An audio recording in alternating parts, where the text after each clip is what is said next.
Okay, we are live. Morning, Tom. Good morning, all. Do you know everybody here? We should introduce ourselves. You may not know. Tracy? We've emailed quite a bit. I'm Tracy DeLude from the governor's office. How are you, Tom? Nice to see Good you. morning. Yes. And I think we will just briefly introduce ourselves. I'm Jeanette White. Hi. Good morning, Senator. I'm John Gannon. Hi, Tom. How are you? Good morning, member. I'm Matt Kraus from Stowe. I'm one of the two gubernatorial appointees, Tom. Good morning, former member. State Senator Brian Collmore. And morning, Rob Senator. Leclerc is coming. I just saw him walking down the hall. So, Tom, we've asked you here because we are, this is the Sunset Advisory Committee, and we're looking at all the boards and committees and commissions and councils and what have you that are either established by the legislature or the administration. And should we maintain them? Should we repeal them? And if we maintain them, should we maintain them in their current iteration? And so the Legislative Apportionment Board is one of those that's on our list. And so, but just to be clear, we're not looking at recommendations that came from the board, either this 10-year period or 10 years before, or how those recommendations are made, but just the actual makeup and functioning and duties of the board itself, not Right. how and how it interacts with the legislature. That kind. That's what we're looking at here, and we can do a couple things. We thought that it was important to do this now when it was still fresh in people's minds, because if we leave it until 2032, everybody's going to forget about it, and then we won't do anything about it. So we thought we would try to address it now, and we have the option of doing a couple things. Repealing, as I said, maintaining with other structures, and asking the committees of jurisdiction to get more in depth on any changes that should be made. So that's what we're up to here. So I just wanted to kind of set the stage here so that I don't want us to get into a debate about the recommendations that were made by the board last year, either the majority or minority reports, because that isn't necessarily a function of the way the board is established. So was I Understood. sufficiently? Understood. Okay, great. And I gather the members of the advisory commission have my response to I guess it's the 10 questions that you ask people coming for you. So you've got that. We do. And so I don't think I need to walk through that. That tells you how often the board or the commission met, and generally what we did during the time we met. A little bit about what it costs to run the apportionment board. I believe that Chris Winters from the Secretary of State's office also shared a thumbnail or back of the envelope estimate of what it cost that office to provide logistic and administrative support to the board. The Secretary of State's office had not and did not ask the General Assembly for a specific line item appropriation for the board's busy period. And I think one of my recommendations going forward, and I think it's reflected in my answers to the questions. I think that would probably be a wise idea, at least to get the legislature primed for the process. And there are expenses that get incurred or should get incurred, mainly in the area of mapping software and support for using the mapping, training and using the mapping software, which is fairly sophisticated software. And for someone such as myself, it was, while I was trained in it and could use it, it was only at a rudimentary level. And I think it would have made more sense for a part-time mapping consultant to be retained to support the board. But my recommendation would be that probably in by the 2028 legislative session, which sounds like a long ways off, but it's really not that far off, that some dialogue gets started for what that might cost and whether that's a good idea. My answers also talked about, do we need the apportionment board? Has it served?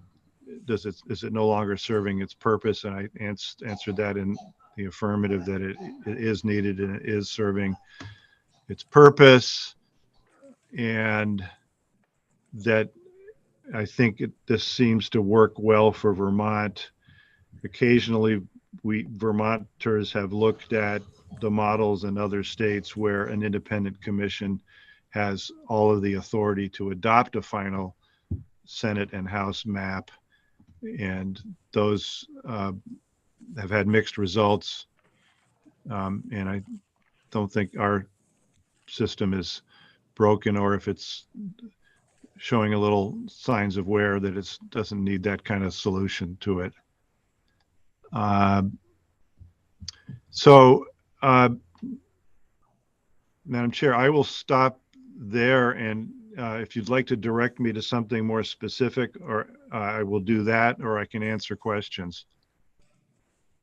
No, does anybody have questions or comments? I have a comment. I mean, having been up to my eyeballs in redistricting this past session, and having been trained on Maptitude, which is the mapping software, I found it extremely difficult to use.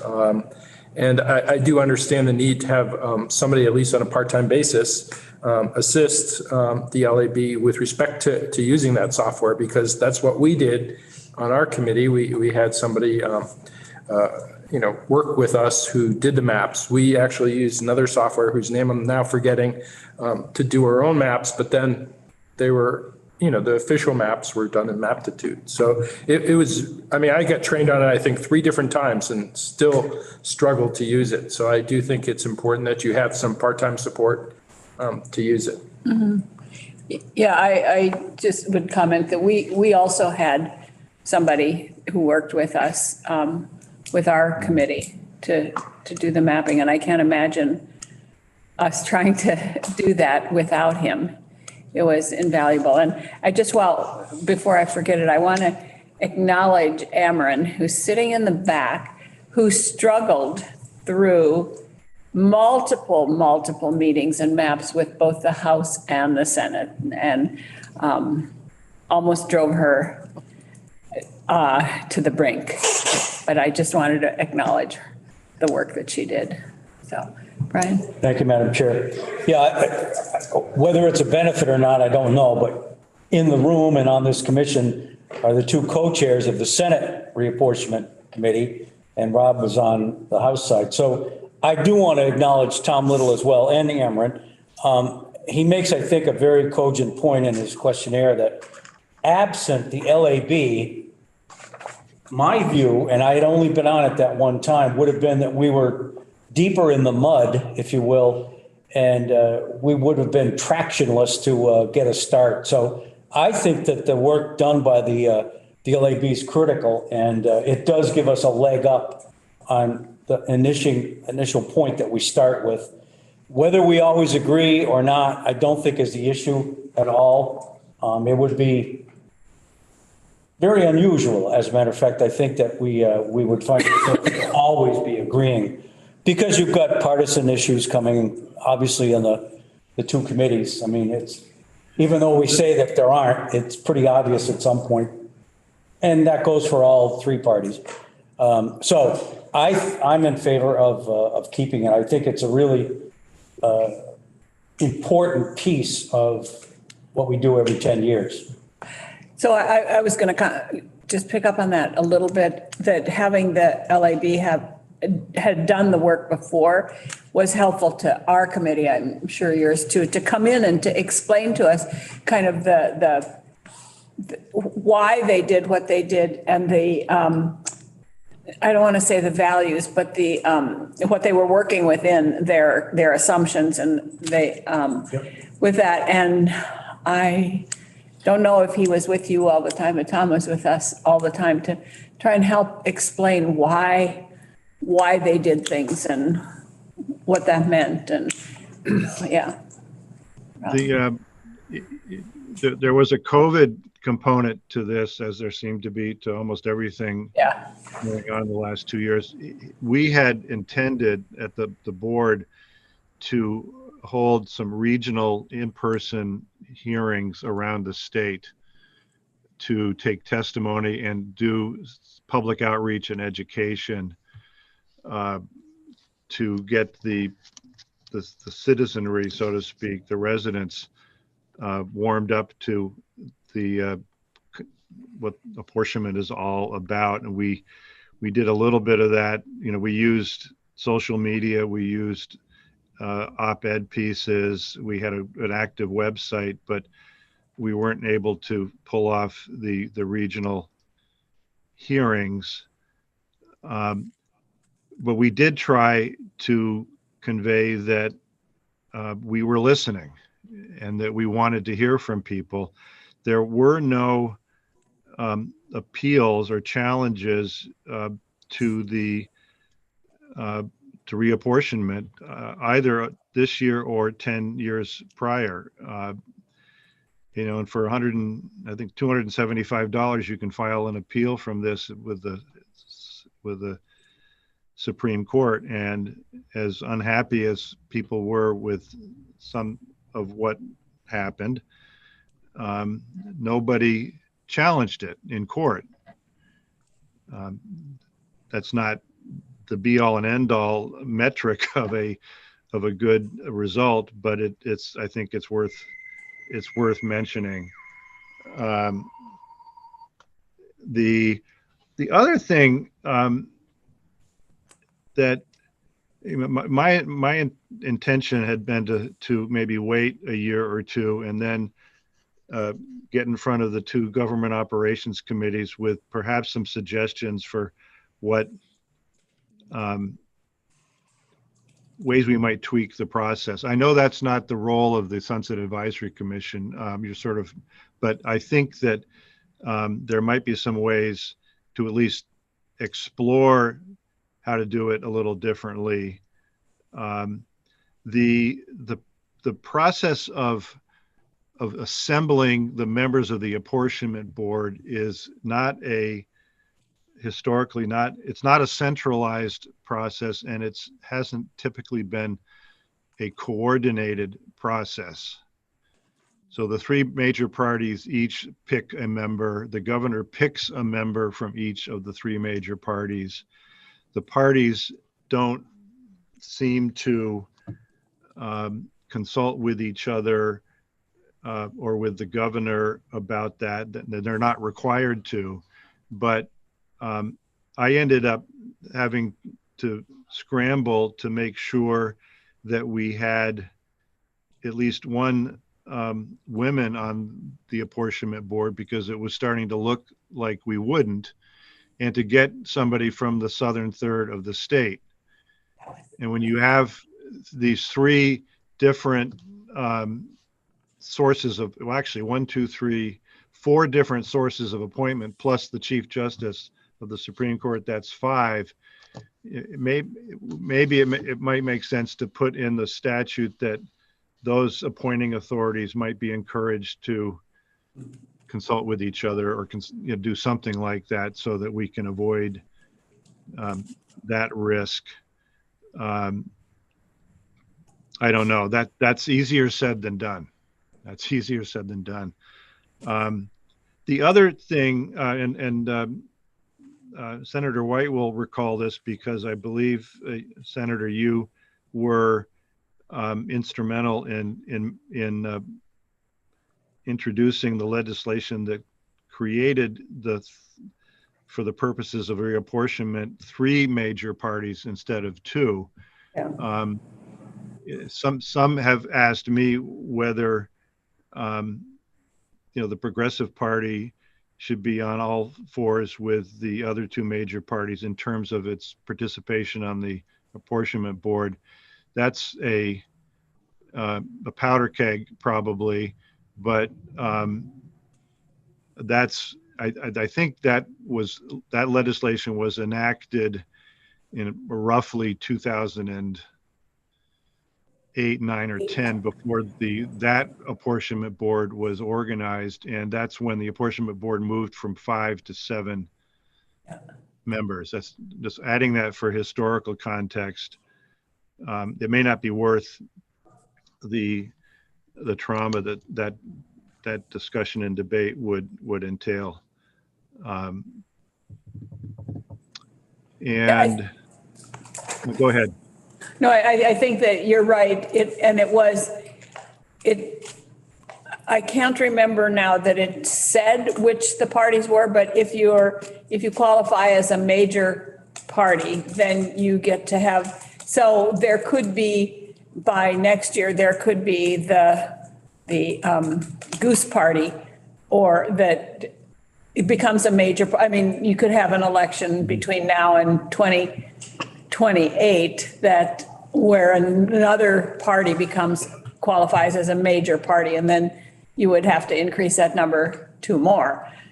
So I think that's the way it was worded. And the other, one of the problems with it is that other than in Chittenden County, I don't think the Progressive Party is terribly well organized. So the 2 appointees from the Progressive Party would almost always come from Chittenden. They didn't this year because of the persistence of Mr. Little, but. What's the threshold, Madam Chair? I'm just curious. Is it 5% of the vote? I think it's 5% in one of the statewide offices. Okay. And be organized in so many towns. You have to have an actual organization in, I don't remember the number. There may also be a piece involving having members in the House or Senate or in the General Assembly for like 2 of the last 3 biennia, something like that. Yeah, I think you're right. I think there's something there. But Rob, did you have?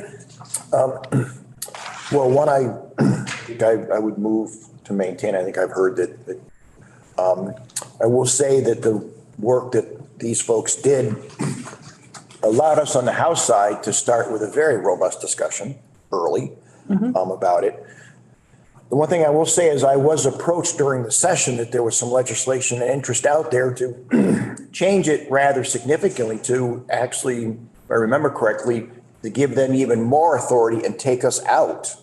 Yeah. I didn't sign on, but I'm guessing that there is interest going forward in changing it fairly significantly.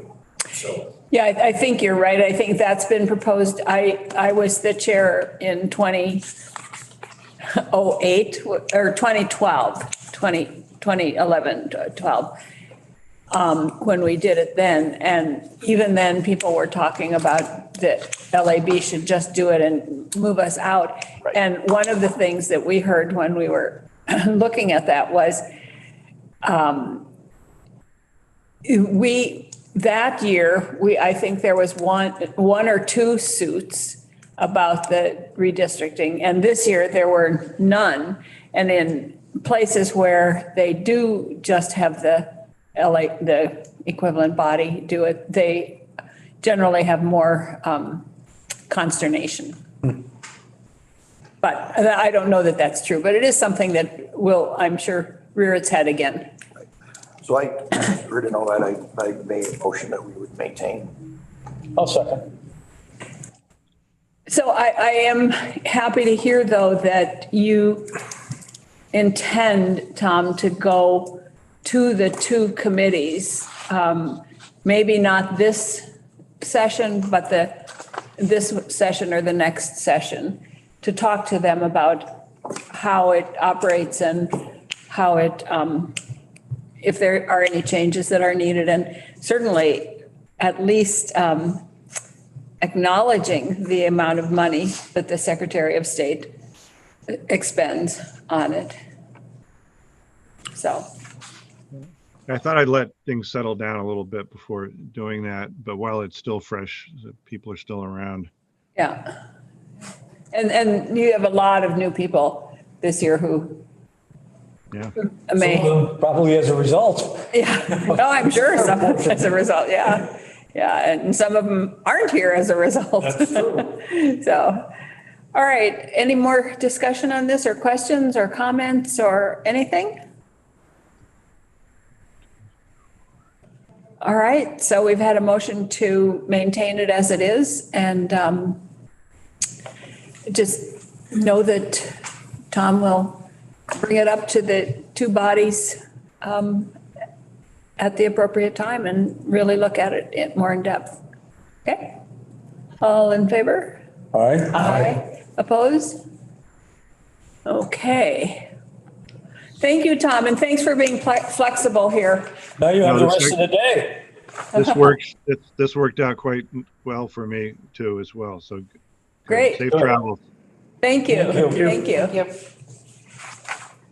So I don't know if you noticed it when every once in a while you'd see a light Yeah. go. And the same thing happens when Joe Benning was in his office, because his office. Cars going by? Cars going by. And I noticed that when we were on Zoom, his office, he faced a window, and so it would reflect back like that. And the noise was his cell phone. Oh, I was wondering. It sounded like an outer space. Yeah, it was kind of like, oh. Well, there are unknown things in the skies in Vermont these days, right?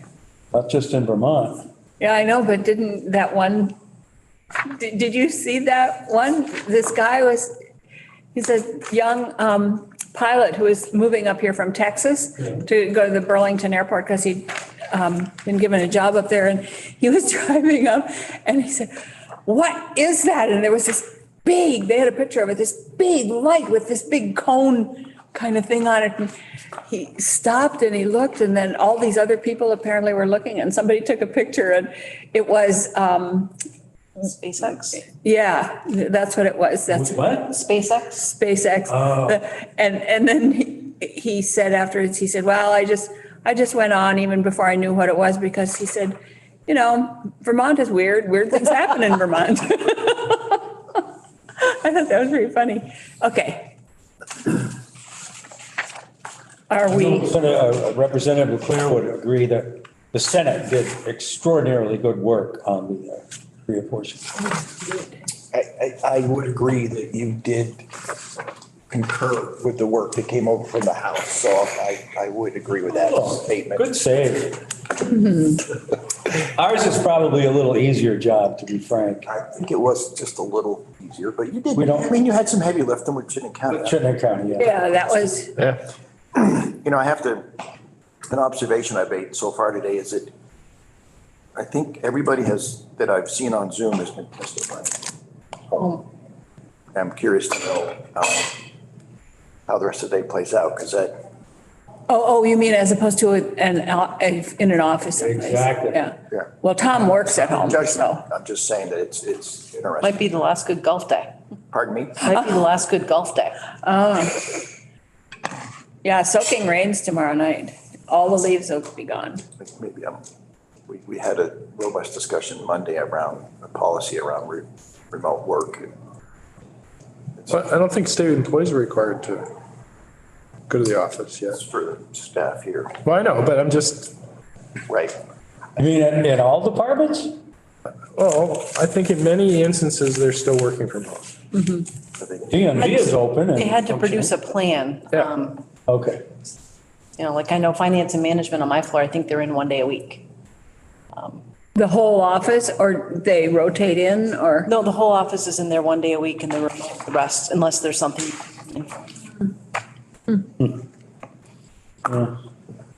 At my place, we're all working from the office.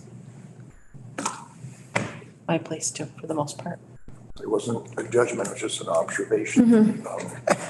You probably There just, wasn't so much paper associated dealt with with boards and commissions, like it surgery. probably works from home. And she called me from home and she said, you know, what we're doing is week on, week off. It's like, okay. What was that? One of my insurance companies that I do, my rental properties, and she was in the office for a week and then she's home for a week. And remotely. I mean, it's all over the place. But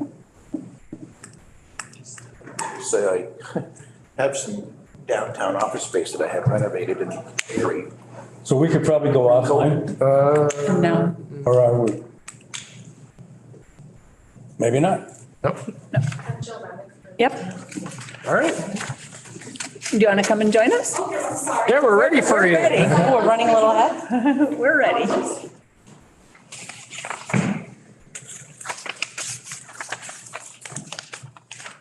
Good morning, everyone. My name is Jill Remick. I'm the Director of Property Evaluation and Review at the Tax Department.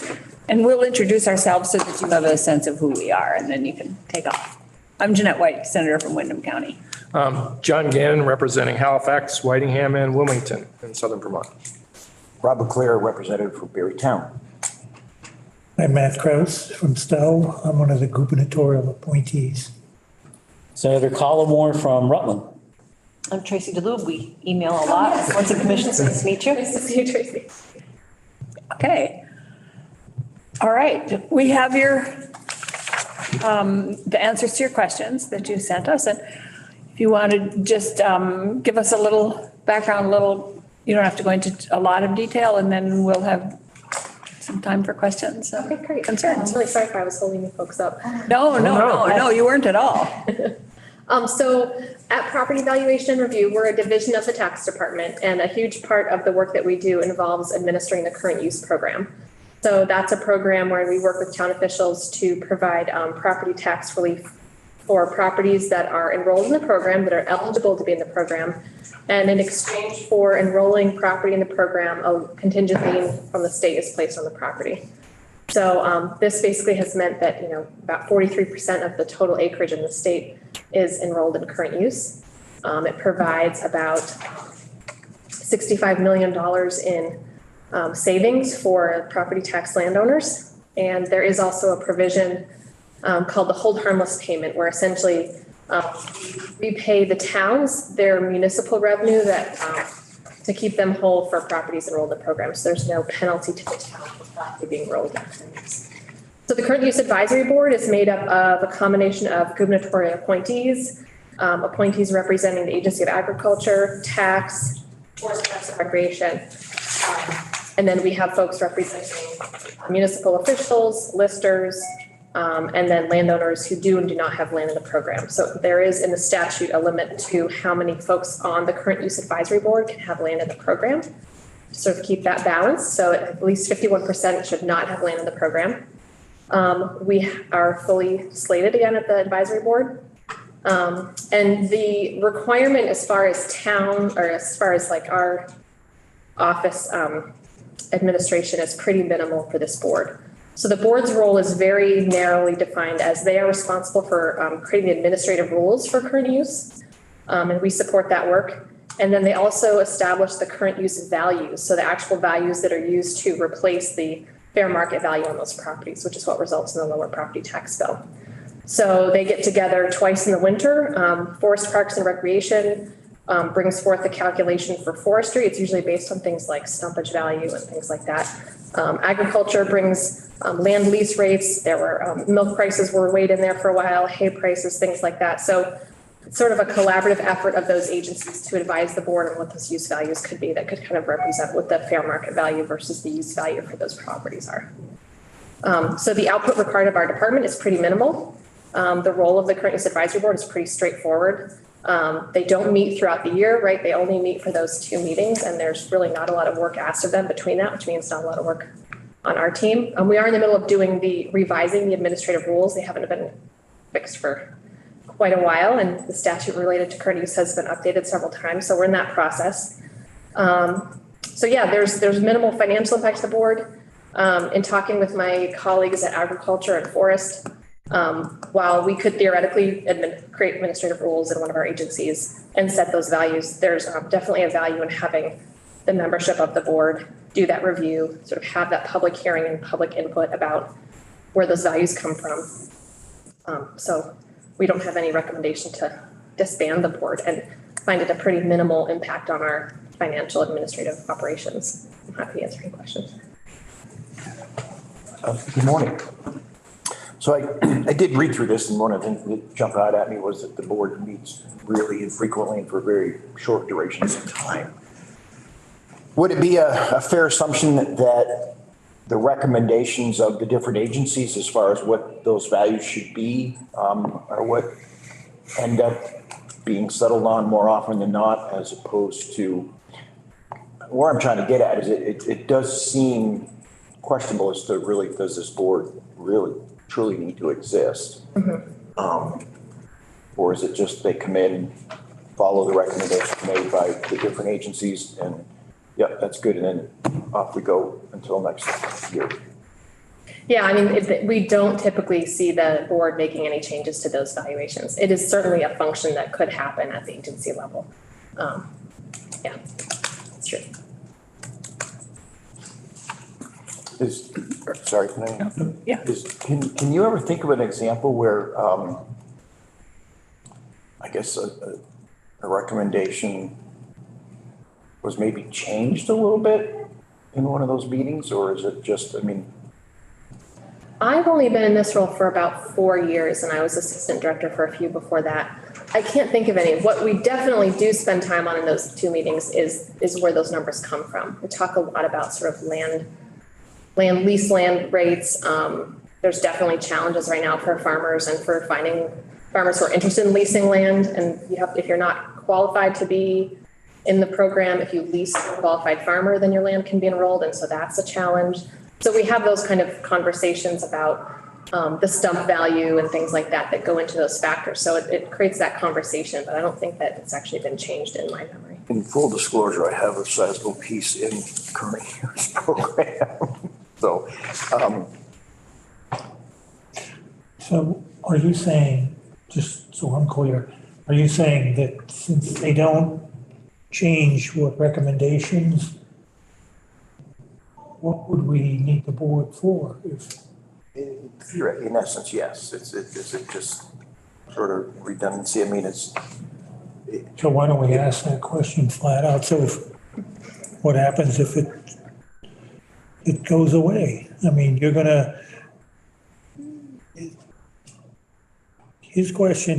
Rob's question was, well, have you ever made a decision? And you say, I've only been here 4 years, but in 4 years that you've been here, they haven't made any changes. So.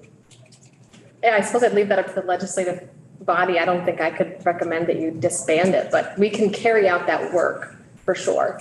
I think the value that I heard from our colleagues at Forest Parks and Rec and Agriculture is just having that sort of public hearing once a year to talk through where those values come from and having that input from the stakeholders. In full disclosure, I did serve on here once, a long time ago under Howard Dean.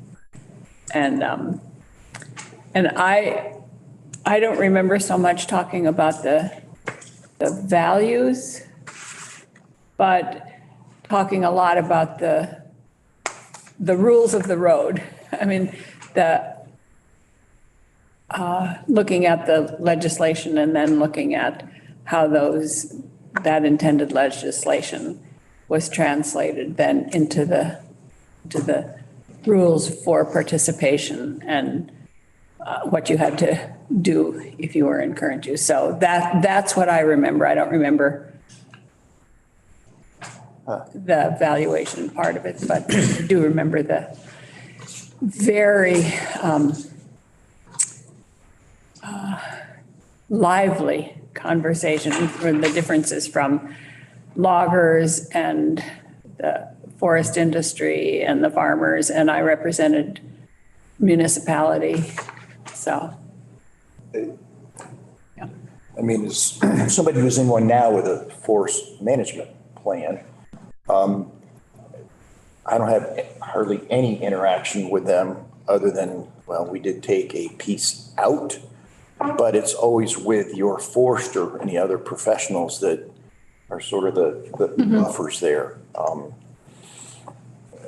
I'm certainly not going to follow my spear on this one, but it just sort of does seem to me that it's for a group that meets maybe twice a year for a couple hours to just sort of rubber stamp something that's already been done and currently being done. I have to wonder about the value of it.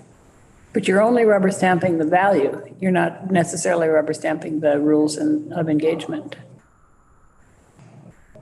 Okay, so that But- is even more, so their scope is even less of what they're doing. No, I mean, I thought they were also responsible for establishing rules of engagement, Yeah. following the legislation. They're overseeing the administrative rules. Yes, Right, so that would need to be assigned to one of our entities. and that wouldn't have the input from the various stakeholders. Right. Thank you, Madam Chair. So just three things, if I could, Jill. You mentioned that currently 43% of the land is enrolled and $65 million. Is that sort of a stable number, or does that move way up and down, or has it been like that for a while? It's pretty stable, it ticks up, and it's certainly, things like inflation and things like that can change that. It does continue to tick up, but there's only so much land in the program. There's only so many folks eligible. So I think, we've got 19,000 parcels in the program right now. I don't see that changing significantly one way or the other. I think it'll just sort of continue this steady increase. So secondly, the accessory on-farm business, which is, and I'm on Senate Ag in the morning, it's begun to be a little bit more popular as unfortunately our dairy facilities keep shrinking. Has that kind of appeared before this board, and is it part of what you guys decide and think about? I mean, it's definitely part of our review of eligibility at PDR next door. The board doesn't necessarily get into that level of oversight. I would say that if those accessory on-farm businesses increase the fair market value of those properties, then that would show up in. And third one is just a comment, and with all due respect to Representative Leclerc, I can see a value in this. It's not costing us, I think it was under $3,000 a year in terms of, they meet twice. I think it provides that sort of oversight that, as Senator White said, might otherwise not happen if it were to just sort of become part of the tax department. So I think we ought to keep it. Any other comments, questions? Would you like to, I will so move. that we Amendment? Maintain the board. Yeah, but I want to make sure because, advisory board, yeah, on the very bottom of the first, advisory board. I would second that. all right. Any discussion? All those in favor of maintaining as it is? Aye. Aye. Present? No. Opposed? Okay, thank you. Thank you. Thank you, Jill. Thank you very much. Nice to see Same here. you all. Tracy, take care. Thanks. We are We are moving. moving. So We are the other not. two, we should probably take, can we go off air or?